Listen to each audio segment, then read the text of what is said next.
முக்கிய செய்திகளை பார்த்து வருகிறோம். தூத்துக்குடி நகரில் குடியிருப்புகளை வெள்ளம் சூழ்ந்திருக்கிறது. இது தொடர்பான விவரங்களை வழங்க காத்திருக்கிறார் எமது செய்தியாளர் ஷேக் மதார். அவரிடம் பேசலாம். வணக்கம் ஷேக் மதார். தூத்துக்குடியில் எந்தெந்த பகுதிகளில் இடுப்பளவுக்கு மழை நீர் தேங்கியிருக்கிறது, விவரங்கள்?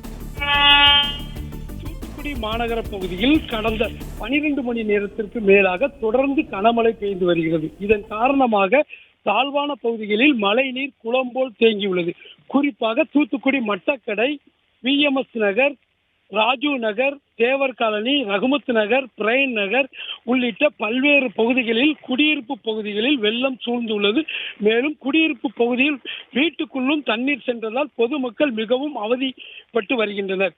இது மட்டுமில்லாமல் பிரதான சாலையான தூத்துக்குடி வஉசி சாலை, தெற்கு காட்டல் சாலை, திருச்செந்தூர் ரோடு உள்ளிட்ட பல்வேறு பகுதிகளிலும் மழைநீர் குளம் போல் தேங்கியுள்ளதால் வாகன ஓட்டிகள் மிகுந்த அவதிப்பட்டு வருகின்றனர்.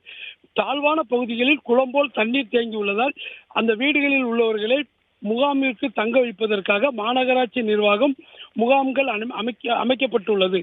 இதன் காரணமாக தூத்துக்குடிக்கு சிறப்பு IAS அதிகாரி ஒன்று அமைக்கப்பட்டு அவர்களும் நிவாரணப் பணிகளை மேற்கொண்டு வருகின்றனர்.